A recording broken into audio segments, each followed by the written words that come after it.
우리가 성경을 열어서요, 감사라는 단어를 한번 찾아보게 되면은 가장 먼저 발견하는 곳이 레위기에 있는 오늘 본문입니다. 하나님은 이스라엘 백성에게 많은 율법을 주셨었죠. 근데 그 율법 가운데서도 화목제를 드릴 때에 직접적인 감사의 의미를 포함하게 하셨습니다. 이스라엘 백성은 1년에 약 800번 이상의 제사를 드렸습니다. 정규적인 제사만 해서 800번 이상입니다. 아침 저녁으로 드리고 또 매주 드리고 매달 드리고 절기마다 드리는 제사들이 있죠. 그런데 죄의 문제를 해결하기 위해서 드리는 제사, 또 자원함으로 드리는 그런 제사들까지 포함을 하면은 그 숫자는 다 헤아릴 수가 없습니다. 아마 좋기 1년에 1000번 이상은 제사를 드리게 되지 않을까 싶습니다. 그렇게 많은 제사가 있지만 그 중에서도 감사와 관련해서 말씀하신 제사가 오늘 저희들이 함께 살펴보게 될 화목제입니다. 그래서 저희들이 그리스도인으로서 하나님의 백성으로서 특별히 감사에 대해서 생각하게 될 때 성경적으로 그 감사를 배울 수 있는 가장 좋은 본문이 아닐까 이런 생각이 들고요. 저희들도 무엇을 하려고 하기 전에 먼저 하나님의 말씀 안에서 이런 이해를 가지고 이 말씀이 우리를 또한 감사의 삶으로 이끌어 가도록 그렇게 믿는 것이 필요하다는 생각이 들게 됩니다. 화목제는 히브리어로 쉘람임이라고 하는데 우리가 잘 아는 온전함, 평화라는 뜻을 가진 샬롬에서 파생된 단어입니다. 그래서 한글로 번역할 때도 화목제, peace offering이라고 번역을 했습니다. 하나님으로부터 온전함, 그 샬롬, 평화와 구원을 얻었거나 얻기를 바라는 뜻에서 드리는 제사였습니다. 그 레위기에서 화목제를 찾아보게 되면요, 저희들은 지금 7장 본문을 보고 있지만 사실 3장도 화목제와 관련된 것입니다. 또 여러 곳에도 그런 의미들이 있는데 순서상으로 보게 될 때 번제와 소제 다음에 화목제가 소개되고 있습니다. 그 이유는 번제와 소제처럼 화목제도 불을 사용해서 태워드리는 화제에 해당되기 때문입니다. 그래서 번제, 소제와 그런 공통점을 가지고 있는 것이 화목제고요. 반면에 번제와 소제와 구별되는 중요한 차이점이 몇 가지 있습니다. 첫 번째는 번제, 소제는 매일 아침 저녁으로 반드시 드려야만 하는 정규 제사에 속합니다. 필수적인 제사죠. 그러나 반면에 화목제는 똑같이 불을 사용하는 제사이긴 하지만 선택적인 제사입니다. 반드시 드려야만 하는 것은 아닙니다. 그래서 상황에 따라서 필요에 따라서 제사를 드리는 사람이 선택해서 하나님께 자유롭게 드리는 제사가 화목제사였습니다. 그리고 두 번째 차이점은요, 번제는 이것을 하나님께 완전히 드린다는 의미에서 바쳐지는 짐승을 불에 완전하게 태웁니다. 그래서 그 향기로 하나님께 드린다는 의미죠. 소제 같은 경우는 곡식을 드리는 제사인데 드려진 곡식 중에서 일부는 하나님께 태워서 향으로 드리고 일부는 구별해서 제사장에게 주도록 되어 있습니다. 근데 화목제 같은 경우는요, 일부는 태워서 드리고 일부는 또 제사장에게 주고 나머지 부분은 제사를 드린 사람과 가족들과 친구들과 함께 먹도록 되어 있습니다. 그래서 제사 중에서 유일하게 다른 사람들과 함께 나눌 수 있는 제사가 화목제였습니다. 그래서 이런 의미들이 우리가 이제 생각해야 될 감사의 내용에 포함이 될 것입니다. 저희들이 보게 되는 7장을 자세히 보면은 화목제에 3가지 종류가 있는 것을 발견하는데요. 첫 번째 12절에 그것을 감사함으로 드리거든 해서 감사제가 있습니다. 또 15절에 한 번 더 나옵니다. 감사함으로 드리는 화목제.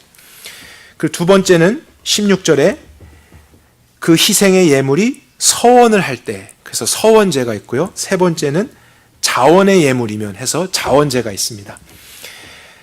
그래서 비슷한 것 같지만 조금씩 차이가 있는 감사제, 서원제, 자원제, 이 3가지 모두가 화목제에 해당이 됩니다. 각각의 특징을 우리가 조금씩만 살펴보도록 하겠습니다. 먼저 서원제부터 살펴보게 되면요, 말 그대로 하나님 앞에 서원하면서 드리는 제사입니다.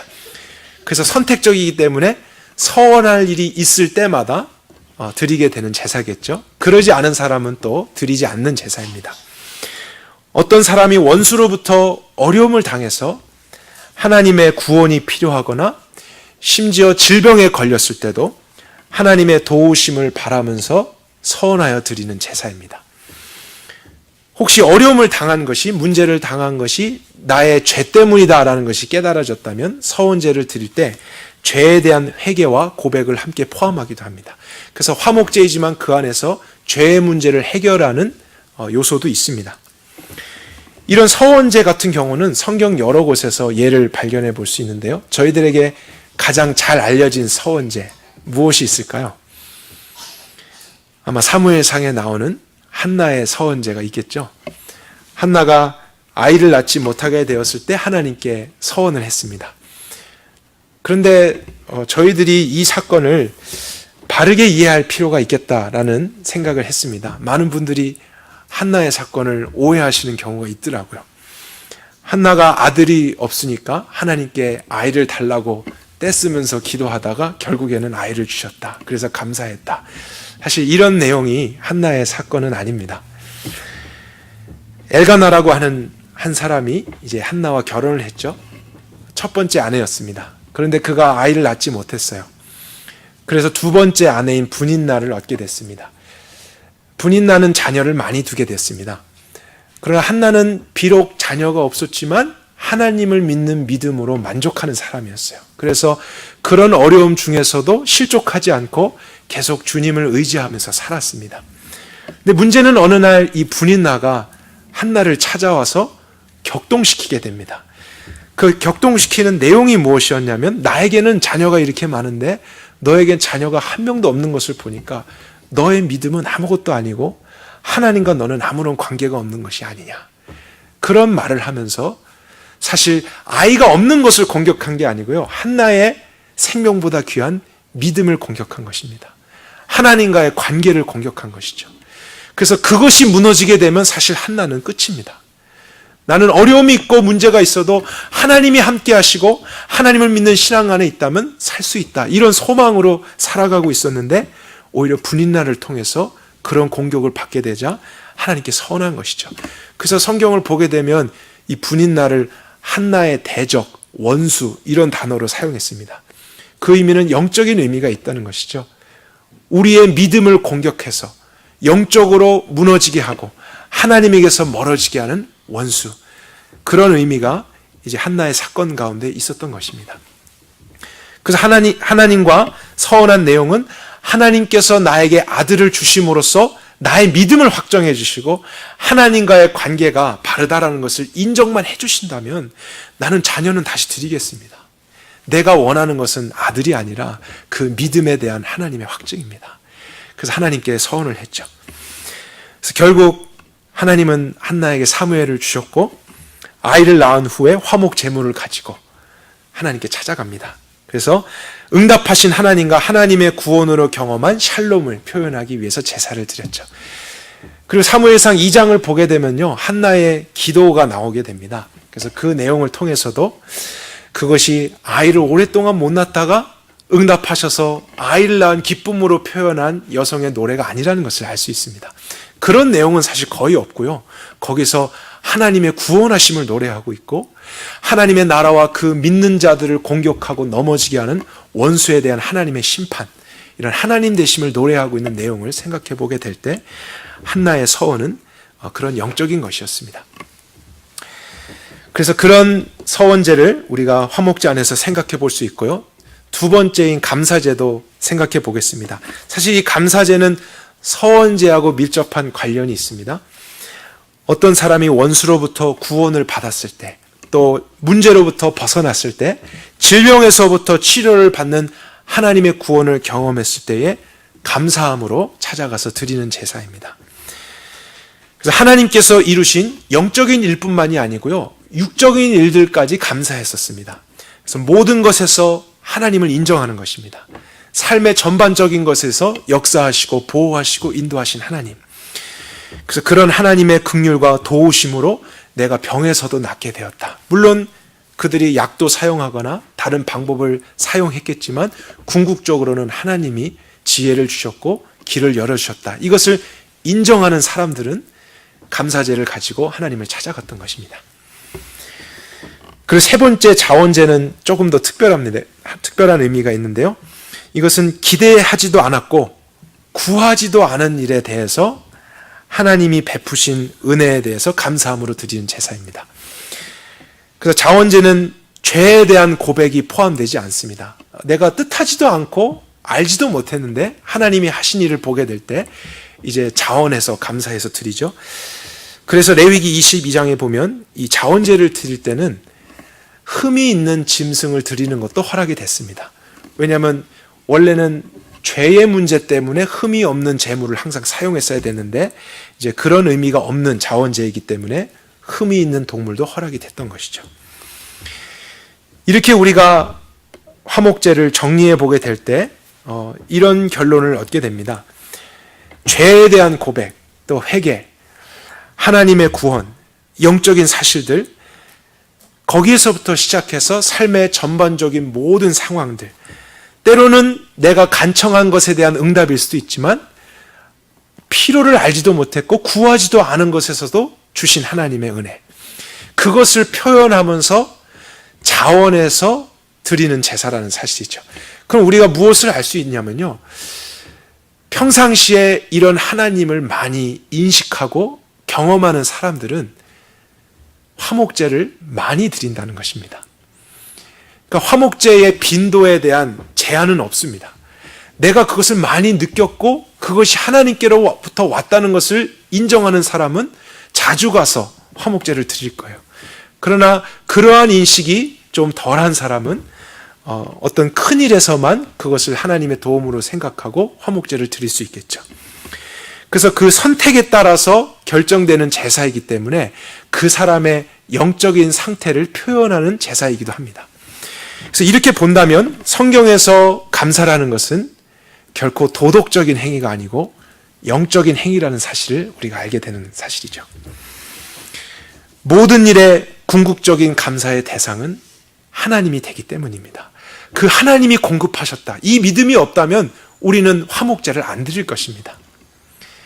하나님이 우리의 상황 가운데 역사하시고 응답하실 것이다, 이런 기대와 소망이 없다면 또한 화목제를 미리 드리지 않겠죠. 그러한 의식 속에서 작은 일에서도 하나님, 큰 일에서도 하나님, 또 중요한 일에서도 일상적인 모든 일에서도 하나님의 주권과 다스림이 내 삶 가운데 있고 그분이 인도하신다, 또 그분의 보호를 받았다, 이렇게 느끼는 사람들은 화목제를 자주 많이 모든 일에 드리는 것입니다. 그러나 그러한 감각이 없는 사람들, 영적으로 하나님에 대한 인지도가 떨어지는 사람들의 경우에는 오히려 그러한 것을 경험했을 때 자기 자신을 자랑하게 될 것입니다. 내가 이렇게 했기 때문에 이런 결과를 얻었다. 아니면 눈에 보이는 사람과 사물을 통해서 도움을 받았기 때문에 그런 것들을 우상화시킬 수 있습니다. 우리도 그런 것에 대한 감사가 없는 건 아니지만요, 정말 믿는 사람들이라면, 하나님의 백성이라면 궁극적으로 하나님이 하셨다, 이 고백이 있는 사람들입니다. 근데 그것이 화목제를 통해서 나타나기 때문에 이것은 영적인 의미를 담고 있다고 생각해 볼 수 있는 사실이죠. 디모데후서에 보게 되면요, 마지막 때에 나타날 징조들에 대해서 다음과 같이 기록되어 있습니다. 내가 이것을 알라, 말세에 고통하는 때가 이르리니 마지막 때에 그런 고난이 있을 텐데 사람들은 자기를 사랑하며 돈을 사랑하며 자긍하며 교만하며 회방하며 부모를 거역하며 감사치 않으며 거룩하지 않을 것이다. 그래서 마지막 시대에 이러한 일들이 있는 것, 교만해지고 물질을 숭배하게 되고 거룩하지 않는 것, 우리가 쉽게 이해할 수 있는 내용들이 있잖아요. 그런데 그 징조들 안에 감사치 않으며 라는 것이 포함되어 있습니다. 그럼 우리가 이 의미가 무엇일지를 바르게 이해하는 것이 필요합니다. 성경은 단순히 마지막 때에는 감사를 안 하는 무례한 사람들이 많아질 것이다, 이런 것을 이야기하는 것이 아닙니다. 하나님이 하신 일임에도 불구하고 그것을 깨닫지 못하는 사람들이 많아진다는 뜻이에요. 교회도 많고 믿는다고 고백하는 사람도 많은데 정작 정말로 그 삶 속에서 하나님이 하신 일에 대해서 무지해져 가는 사람들. 입술로는 주님, 주님, 하나님, 하나님 하지만 결국에는 감사가 없다면 그 사람은 하나님이 하셨다는 것을 인정하지 않는 것입니다. 그래서 어떻게 보면 거짓된 믿음과 연관이 될 수 있는 것이고요. 형식에 빠지게 되는 잘못된 믿음. 그런 것이 마지막 때에 많아질 것이다. 그것이 감사치 않는 사람들이 많아질 것이다. 이렇게 영적으로 연결이 되는 것이죠. 그래서 감사라고 하는 것, 한 사람이 얼마나 하나님을 인정하며 사는가를 확인할 수 있는 영적인 척도가 될 수 있는 것입니다. 정말로 많이, 자주, 모든 일에 감사를 한다는 것은 영적으로 깨어있는 사람입니다. 하나님과 함께 동행하는 사람이고, 하나님을 느끼고, 하나님을 의지하고, 또 하나님을 경험하는 그러한 삶이 실제가 되는 사람들이죠. 그러나 그런 것이 연약하거나 적을수록 그 사람의 삶에서는 화목제와 감사의 의미가 많이 줄어들 것입니다. 그리고 레위기에서 발견하는 화목제의 가장 큰 특징 중에 한 가지, 그것은 제사 중에서 유일하게 바쳐진 제물을 다른 사람들과 나누어 먹게 된다는 것이 있었죠. 이때 먹게 되는 것은 굉장히 즐거움과 기쁨으로 나누는 시간입니다. 함께 식사를 하는 것입니다. 하나님께서 하셨던 일에 대해서 다른 가족들과 친구들과 또 감사를 나누고, 하나님께 서원한 일에 대해서 내가 하나님을 이렇게 신뢰하며 서원하고 있다, 이런 믿음의 고백도 나누는 것이죠. 그러니까 한 사람의 문제만이 아닌 이제 함께한 사람들이 그 믿음을 공유하는 시간이 되고요, 함께 소망을 갖게 되는 시간이 되기도 합니다. 이때 제물의 고기는 먼저 제사를 드리는 사람이 하나님께 바쳤죠. 그랬는데 하나님이 그것을 일부를 받으시고 하나님의 것에서 다른 사람과 나누다, 이렇게 나눠주셨다는 것이 중요한 의미가 있습니다. 처음부터 내가 하나님께는 이만큼 드리고 나머지는 가족들과 먹어야지, 이렇게 나눈 것이 아니라 나는 하나님께만 드린 것입니다. 하나님은 그걸 받으셨습니다. 근데 하나님의 것에서 이제 다른 사람과 나누라고 다시 주셨다는 것이죠. 선택적으로 감사의 제사를 드렸는데 다른 사람과 나누라고 했던 것은 선택이 아닙니다. 그것은 또한 하나님의 명령이었습니다. 반드시 나눠야만 하는 것이 화목제였습니다. 그래서 감사라는 것을 생각할 때요,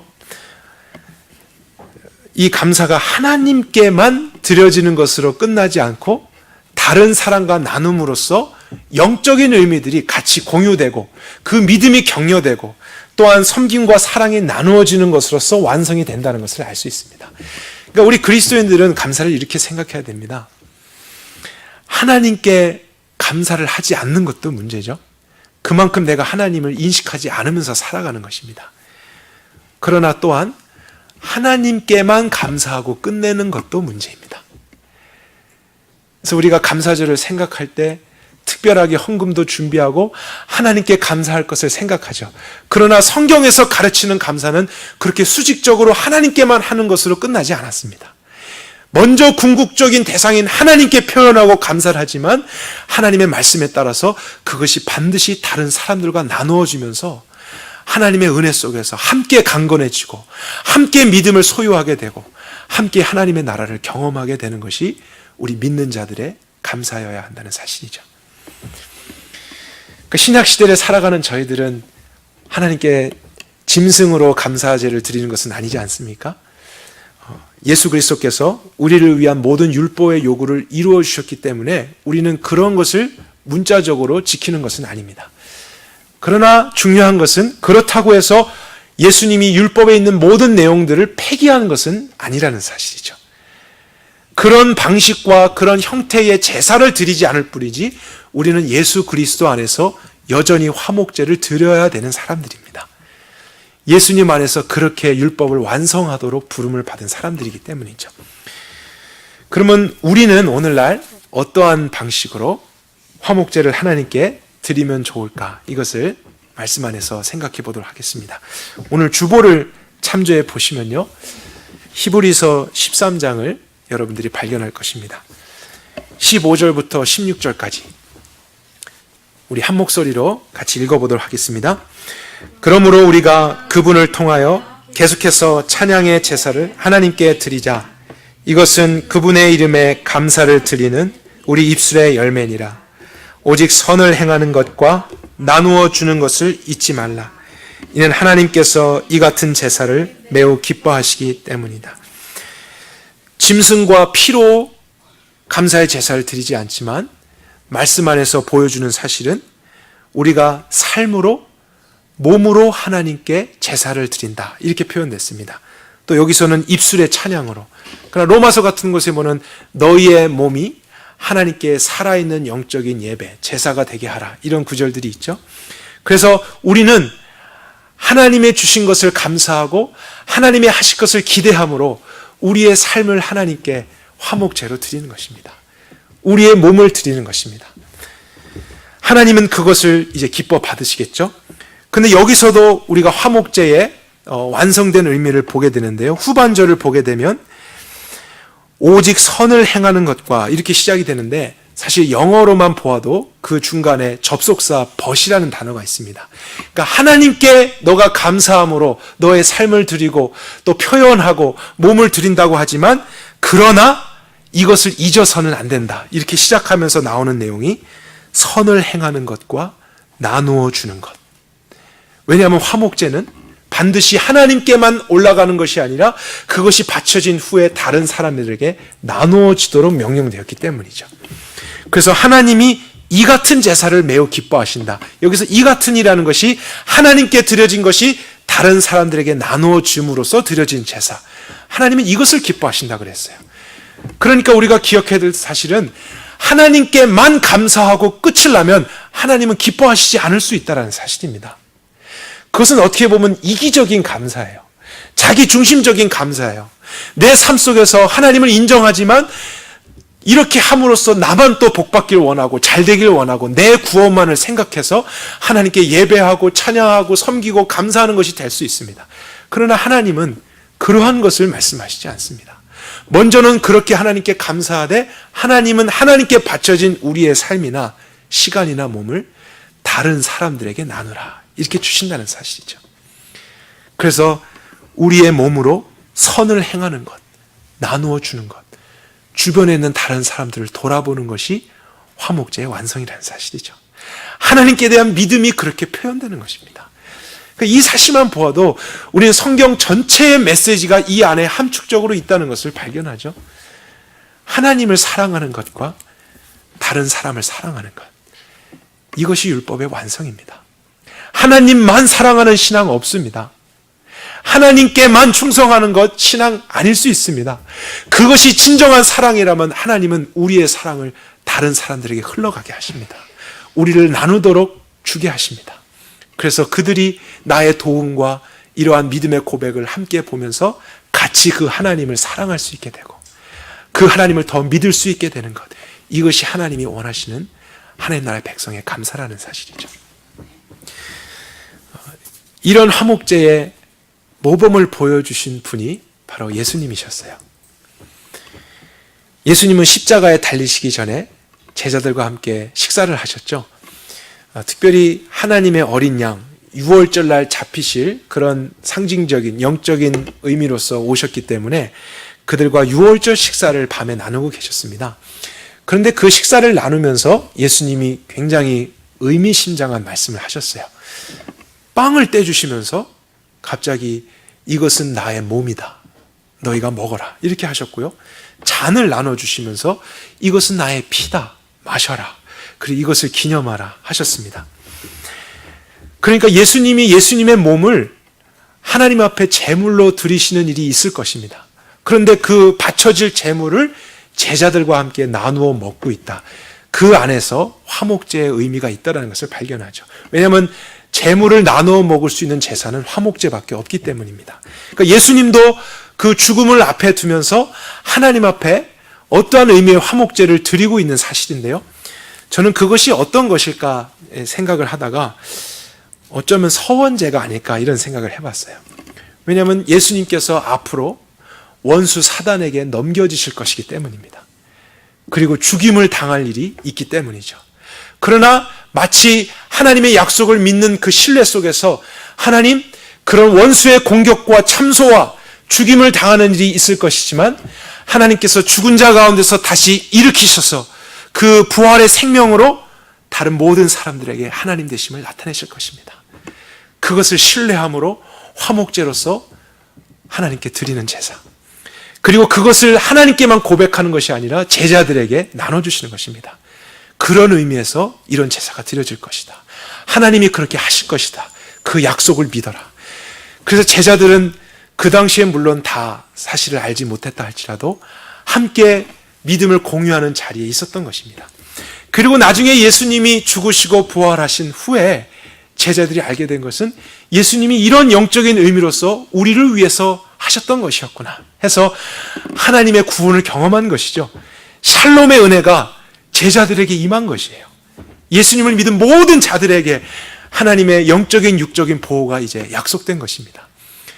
그런 후에 제자들은 자신들의 몸과 산도 하나님께 화목제로 드렸습니다. 하나님, 내가 주를 위해 살겠습니다. 나의 삶을 바칩니다. 그런데 그렇게 바쳐진 몸과 삶을 하나님이 어떻게 하셨는지 아시죠? 다른 사람을 섬겨라. 이렇게 다른 사람에게 나누도록 다시 보내셨다는 사실입니다. 이것이 예수님으로 말미암아 우리에게 계속 전해지고 있는 감사의 의미입니다. 하나님께 진정으로 감사하다면 우리는 돈만 드리는 것이 아닙니다. 예배만 드리는 것이 아닙니다. 우리의 전 삶을 제물로 드리는 것입니다. 우리의 시간과 몸을 드리는 것입니다. 정말로 그것이 아니었다면 나는 이미 죽었고 또 오늘도 살아갈 수 없는 존재고, 이러한 인식이 있는 사람은 하나님께 그렇게 감사를 표현할 수밖에 없고요, 그러한 믿음 속에서 살아갈 수밖에 없습니다. 그래서 하나님께 나의 전부를 드렸는데 하나님은 나의 삶을, 나의 시간을, 나의 모든 것을 다른 사람과 나누도록 우리를 보내신다는 사실이죠. 너가 정말로 나를 사랑하느냐? 그러면 서로 사랑하라, 섬겨라, 도와라, 용서하라. 이러한 의미가 사실 하나님에 대한 감사의 표현이라는 것입니다. 오늘날 감사를 생각해도 정말 이기적으로 나만을 위해서 감사를 하게 되는 시대죠. 감사절날 하나님을 위해서 무엇을 어떻게 감사할까 생각하다가 결국에는 가족들과 부모와 형제들로부터 시작해서 주변에 있는 사람들을 돌아보면서 하나님이 나에게 주셨던 사랑의 표현을 그들에게 나누게 되는 것. 이 같은 제사는 하나님이 기뻐하시느니라. 이것이 저와 여러분에게 오늘날 회복되기를 원합니다. 우리가 교회에서 헌금을 낼 때마다요, 부르는 찬송가가 있죠. 71장. 참 귀한 찬송인데 그것이 한글로 번역이 좀 잘못됐습니다. 오해가 날 수 있는 그런 번역이 됐어요. 내게 있는 모든 것을 아낌없이 바치네. 사랑하고 의지하여 주만 따라가겠네. 그 다음에 주께 드리네, 주께 드리네, 사랑하는 구주 앞에 모두 드리네 하는데, 한글로만 부르게 된다면 내가 주님께 무엇을 드리는구나 이렇게 생각할 수 있습니다. 근데 사실 원의 가사는 주님께 무엇을 드린다는 게 아니고 I surrender all 이렇게 되어 있습니다. 나를 드리는 것입니다. 나의 몸을, 나의 삶을 이제 구원하신 주님, 나를 위해서 죽으셨고 부활하신 나의 모든 것 되신 주님, 또 내가 구한 것만이 아니라 구하지 않은 것도 늘 알아서 주시고 섭리하시는 하나님, 영적인 것만이 아니라 육적인 삶에서도 간섭하시며 보호하시고 이끄시는 하나님, 내가 이제 나의 삶을, 나의 전부를 주님 앞에 감사의 제물로 드립니다. 오늘 우리에게 감사라는 것이 이런 것임을 다시 한번 깨닫게 되기를 원합니다. 그리고 하나님이 여러분의 삶을 받으실 것입니다. 그 다음 다른 사람에게 여러분의 시간과 몸을 나누도록 보내실 것입니다. 그래서 이 율법이 그리스도 안에서 완성될 수 있도록. 그래서 우리에게 제일 중요한 것은요, 감사를 한다, 이것이 초점되면 안 됩니다. 하나님이 초점이 돼야 됩니다. 그래야 사실 진정한 감사를 드릴 수 있고요. 그래야만 사실 우리는 다른 사람에게 감사할 수 있습니다. 그것이 우리 안에서 회복되지 않으면 우리는 또다시 절기니까 감사해야지, 또 감사할 제목들을 억지로 생각해내거나 형식적으로만 하거나 그러면서 나는 감사했다, 마치 해치우듯이 감사를 생각할 수 있습니다. 아닙니다. 감사는 영적인 것입니다. 하나님을 인식하는 사람만이 할 수 있는 특별한 것입니다. 많이 인식한 사람은 자주 감사할 것입니다. 그래서 성경에 감사라는 표현이요, 앞에 수식어를 잘 찾아보세요. 신약의 구절을 보면 항상이라는 단어가 늘 있습니다. 사실 우리로서는 불가능한 거예요. 믿음이 없으면 안 되는 것입니다. 어떻게 항상 감사합니까? 하나님을 믿기 때문에 모든 일에 감사할 수 있는 것입니다. 그래서 이 영적인 원리 속에서 내 삶을 I surrender all, 주님, 정말 주님이 나의 삶의 목적이시고 이유 되십니다. 무엇을 하든지죠. 근데 그때 하나님은 그 감사가 다른 사람들에게 사랑과 섬김으로 나타나도록 우리를 사용할 것입니다.